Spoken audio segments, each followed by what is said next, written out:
I'm not, I'm current to go flying, but boy, I gotta go take, wife and kids on this trip, and I don't have time to go do a couple of bounces at night and get a couple of instant approaches in before. And I'm driving myself into that place. So just let me encourage you. I'm encouraging myself here too to take the extra step and go out and do that flight a day or two before, so that you're pushing on the safe side and more towards proficiency than just being legal. They talked a lot about aeronautical decision making, and on the military side, I've never seen ADM until I got out, but that's a big thing that the FAA is pushing right now. It's perceive, process, and perform. For those of us that come from a military background, some of us are familiar with the OODA loop: observe, orient, decide, and act. That's from Air Force legend John Boyd. And that kind of drives a lot of the way that we look at the world. So you can kind of see those two different paradigms there. They kind of overlap, and they should be used to help us make good decisions and be dynamic in that decision-making process as our trip and our weather is dynamic. Anybody have anything else? Yes, sir. I start from the very beginning. And if you look at this flight plan, it was up where it followed the edge of the frontal system. That frontal system is going to continually change. So even though you had a forecast, it's going to change somewhere in between them because the route of flight was along that frontal system. And it all depends on how fast that frontal system was moving. The second thing I had was, why didn't he shoot to the lowest approach minimums, like I just previously mentioned? Because that gives you a better opportunity of seeing where you're going to go versus starting at 100 feet or 150 feet above your lowest minimums. And then he's done some other things there. He should have been looking at fuel at 4 hours, because that gave him an hour and a half. Another 30 hours puts him in his alternate fuel, because you're always on the plus side. And he never did do any of this stuff. Right. I'll add one thing to that that I'd written down in my notes when I was watching the video for like the 4th time tonight. The idea, we'll just call it a small plane mindset. And I mean, I come from a TAC air background, so an F-18 has only got about 600 miles worth of gas, unrefueled.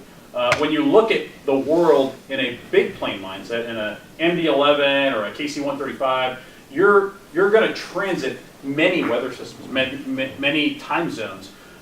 So the weather, in an F-18, the weather's not really going to change a whole lot across my route of flight for the bag of gas that I've got. And I kind of know what the weather's going to be like in San Diego. It's going to be the marine layer, and if I can go out to the east and go over the desert, I'm going to get clearing a million over in Yuma. Right, but if you're in that small plane mindset, which some of us in here are, or we're not flying big airplanes anymore, and we're into the sort of Cessna mindset of, well, I don't like the weather there at that airport, but maybe I can go to this one, and you're still within a bag of gas. You're not going to see necessarily a big change in that weather. And that was something that I took away that's kind of subtle, but Bob's pulling it out again. Just think about that. Weather systems are huge. And unless you're flying something with 4 engines, you're probably not going to leave one weather system and experience another one somewhere else. You're going to have all that around your destination locations. The advantage we have today, Devin, is that en route, an individual with an iPad, and whether you use them for flight or something else, you can continually pull up your airports en route and see how the weather is changing, because it's only going to be within a 50-minute period. So you're going to be updated consistently, and any change in between there, you'll see a weather change at the airport. And that's one of the advantages of the iPad system, or even using an app off your phone. Right. He never did that. It appeared that he never did that. Do I have one more slide? Yeah, there's just, Oh, gratuitous. yeah. Yeah, I know. Just- Now, what is that airplane? Huh? I've never seen it. That is one sexy looking like plane that. right Well, Right. I was going to throw, hey, again, coming from the Hornet background, we're supposed to be on deck with 2,000 pounds of gas. If you're going to hit 1,800 pounds of gas, you're going to declare min fuel. If you see yourself going below 1,500 pounds of gas, you're an emergency. So you have hard, fast numbers. And that's one thing I see here in general aviation. We really don't have that.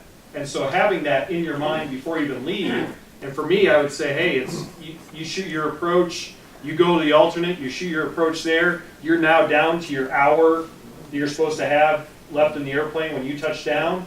You're emergency fuel at that point, right?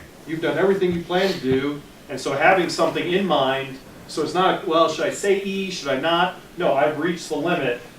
I'm saying the E word, get priority handling. I still have an hour to screw around, find something to do. And then I think it also, with kind of that, the approaches and having to go somewhere. Like you said, the weather, you know, he plans to go 20 miles or 5 miles for his alternate. No, we're probably gonna have to travel in a general aviation airplane an hour to get somewhere that has a different set of conditions that we have to deal with. And so I think it's that before planning, having some numbers and mindsets set so that you have a chance to make it. It probably means we're only going 2, maybe 3 hours distance because we have to have all that extra gas to pull something off like that. If I was putting a holding pattern on the DC-10, we had a set fuel for our alternate. When we got to that point, I'd always tell the engineer, you let me know when I get to 4,000 pounds and I'll make a decision where I'm going.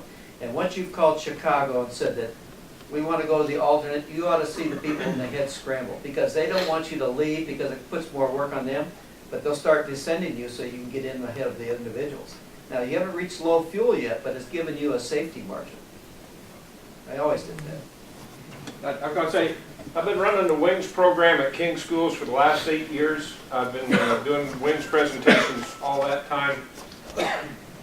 If you get involved in it, it's a really great thing because it sets up a training program for you to maintain currency and recurrency. It's okay to lie about your qualifications when you set up your profile. There's 2 reasons you would want to do that. No, I'm serious. There's 2 reasons you want to do that. If you're a new pilot and you want more challenging information, tell them you've got a commercial or an ATP, and it will set up different courses. When you say, I want to take a course, it's going to look at your profile to recommend courses to you. So if you say I'm a private pilot, they're going to recommend things to you that are private pilot stuff. If you want more challenging stuff, tell them you're a commercial pilot. Tell them you're an ATP. Doesn't matter.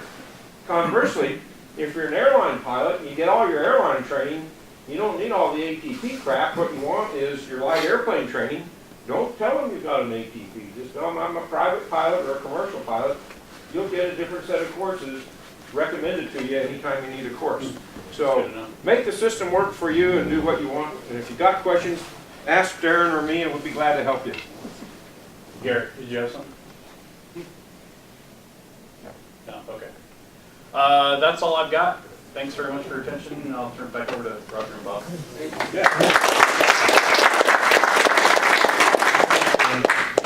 Yeah, that was good, really good.